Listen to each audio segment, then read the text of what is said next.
Hello बच्चों, आज हम कक्षा 7 का चैप्टर अम्ल, क्षारक और लवण इस चैप्टर को हम पढ़ने वाले हैं।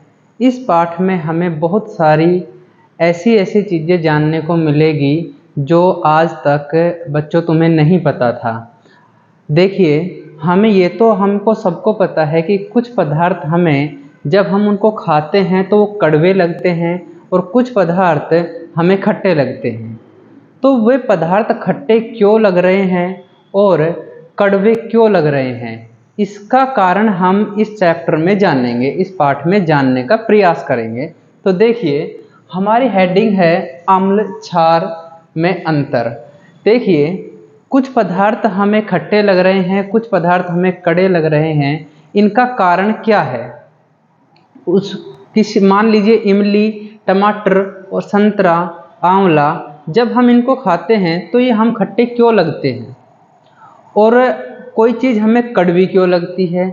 इस बात को जानने के लिए सबसे पहले हम अम्ल और क्षार में अंतर पढ़ेंगे। तो देखिए, अम्ल ऐसे पदार्थ जो स्वाद में खट्टे होते हैं वो अम्ल कहलाते हैं।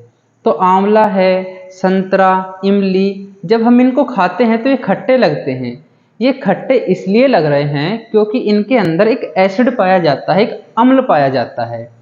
अलग अलग प्रकार के खाद्य सामग्री में अलग अलग प्रकार के अम्ल होते हैं। जैसे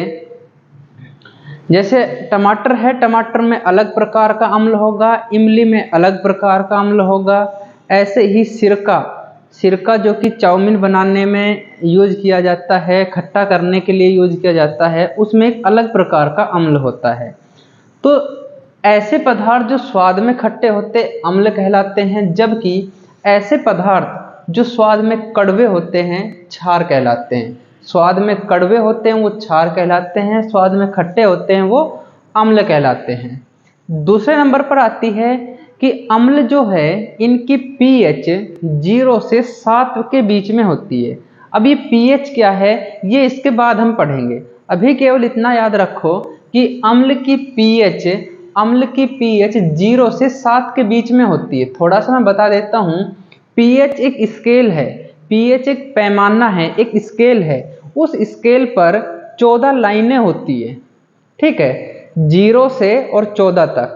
तो 0 से 7 के बीच में जिन पदार्थ की pH होती है वो अम्ल होते हैं, और 7 से 14 के बीच में जिन पदार्थों की pH होती है वो क्षार होते हैं, ठीक है। तीसरा पॉइंट है, अम्ल जो है ये नीले लिटमस पत्र को लाल कर देते हैं। अब लिटमस पत्र क्या है ये इसी पॉइंट में हम आगे पढ़ेंगे सूचक के बारे में। तो देखिए, अम्ल नीले लिटमस पत्र को लाल कर देते हैं, जबकि क्षार लाल लिटमस पत्र को नीला कर देते हैं। इसके बाद में अगला पॉइंट आता है हमारा सूचक, ठीक है। सूचक ऐसा कोई भी पदार्थ जो हमें किसी पदार्थ के अम्ल या क्षार होने की सूचना देता है। मान लीजिए कोई दो पदार्थ है हमारे पास में, हमें ये नहीं पता कि कौन सा अम्ल है कौन सा क्षार है, तो कोई एक ऐसा पदार्थ यदि हम उसमें डाल लें जिससे यह पता चल जाए कि यह अम्ल है यह क्षार है, तो हम कहेंगे कि वह पदार्थ सूचक है, ठीक है। कोई पदार्थ अम्ल है या क्षार है यह पता लगाने के लिए हम जिसका उपयोग करते हैं वह सूचक है। और सूचक दो प्रकार के होते हैं, एक प्राकृतिक सूचक, एक कृत्रिम सूचक। प्राकृतिक सूचक प्रकृति में पाए जाने वाले ऐसे पदार्थ जो अम्ल और क्षार दोनों के साथ में, अम्ल व क्षार दोनों के साथ में अलग अलग रंग दर्शाते हैं, अलग अलग रंग दर्शाते हैं, प्राकृतिक सूचक कहलाते हैं। इसका मतलब ये हुआ कि कोई पदार्थ ऐसे हैं जो प्रकृति में बने बनाए हैं, उनको किसी मानव ने नहीं बनाया। यदि भी उन पदार्थों को हम किसी पदार्थ में डालते हैं और हमें उनसे ये पता चल जाए कि ये अम्ल है या क्षार है, तो हम कहेंगे कि वो प्राकृतिक सूचक है। ऐसे ही कुछ पदार्थ मानव ने बनाए हैं। जो पदार्थ मानव ने बनाए और उनका उपयोग हम सूचक के रूप में कर रहे हैं, तो इसका मतलब हम उन्हें कृत्रिम सूचक कहते हैं। मानव द्वारा बनाए गए ऐसे पदार्थ जो अम्ल व क्षार के साथ में अलग अलग रंग दर्शाते हैं कृत्रिम सूचक कहलाते हैं। ठीक है, तो प्राकृतिक सूचक क्या है? हल्दी। हल्दी हमें प्रकृति में प्राप्त होती है, प्रकृति से प्राप्त होती है। ऐसे ही लिटमस पत्र होता है, लिटमस पत्र भी प्रकृति से प्राप्त होता है। गुड़हल का फूल, ये प्राकृतिक सूचक है। ऐसे ही फिनोफ्थलीन और मेथिल ऑरेंज, ये दोनों ही कृत्रिम सूचक है। अब देखिए, जो भी हमने अम्ल व क्षार के बारे में जाना,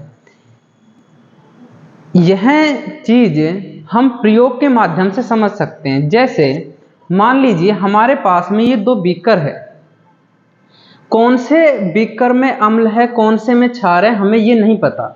ठीक है, तो कोई पदार्थ ऐसे होंगे जो ये बता देंगे ये अम्ल है ये क्षार है, तो हम देखना चाहेंगे कि किस प्रकार से ये चीजें हो सकती है।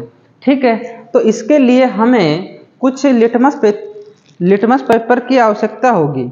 मैंने अभी बताया कि एक लिटमस पत्र ये शब्द आया, और लिटमस पत्र के बारे में यहाँ लिख रखा है कि अम्ल नीले लिटमस पत्र को लाल कर देता है। इसका मतलब ये वाला जो लिटमस पत्र है, नीले कलर का जो लिटमस पत्र है, इसको जब हम किसी विलयन में डालेंगे तो ये लाल हो जाएगा।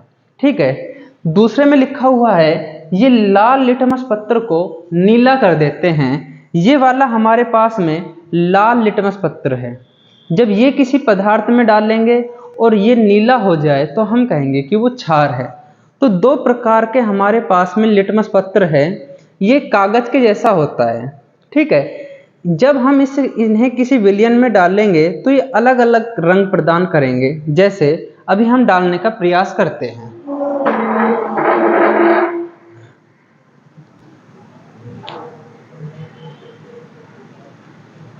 ये हमारे पास में नीला लिटमस पत्र है, और नीले लिटमस पत्र को हम एक विलयन में डालते हैं। ठीक है, और हम देखते हैं कि वह किस प्रकार का रंग प्रदर्शित करता है, और उससे हमें यह पता चल जाएगा कि यह क्षार है या अम्ल है। हमने नीला लिटमस पत्र लिया और हमने इसको किसी एक विलयन में डाला। इसमें हम डाल रहे हैं नीले कलर का लिटमस पत्र है, हमने इसमें डाल दिया। ठीक है, ये तो नीचे ही गिर गया।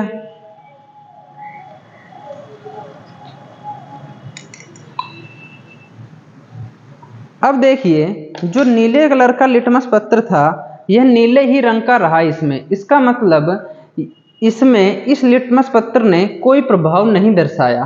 अब हम इसमें लाल लिटमस पत्र डालकर देखते हैं। अब हम इसमें लाल लिटमस पत्र डालकर देखते हैं। ये हमने लाल लिटमस पत्र लिया और इसमें डाला। इसमें डालने के बाद में जब ये सूखता है तो देखना इसका रंग कैसा हो जाएगा। ठीक है, तो ये कुछ समय बाद हमें नीला रंग का दिखाई देगा। ये हम तुम्हारे सामने ऐसे ही रख रहे हैं फिलहाल।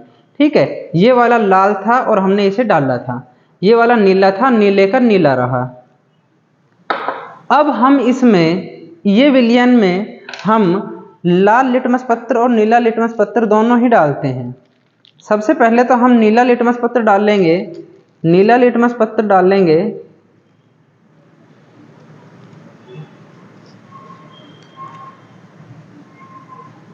ये देखो बेटा, नीले लिटमस पत्र को जब हम इसमें डालते हैं तो हमें दिखाई देता है कि ये लाल हो जाता है।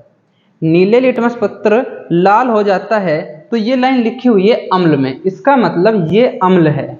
ठीक है, हम दोबारा से तुम्हें डाल के दिखा देते हैं। नीला लिटमस पत्र जब हम इसमें डालते हैं तो ये लाल रंग का हो जाता है। ये देखिए, ये नीले रंग का लिटमस पत्र था, यहाँ पर नीला है, ये हमने डाला है, ये लाल रंग का हो गया, तो हम कहेंगे कि ये अम्ल है। ऐसे ही हमने यहाँ पर इस विलयन में लाल को डाला था और ये नीले रंग का हो गया।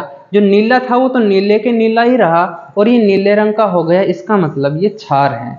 तो जो लिटमस पत्र मैंने तुम्हें दिखाया ये एक प्रकार का सूचक है। इसी प्रकार हल्दी है, हल्दी को साबुन पर डालते हैं तो लाल रंग देती है। ठीक है, तो ये भी एक प्रकार का सूचक हुआ।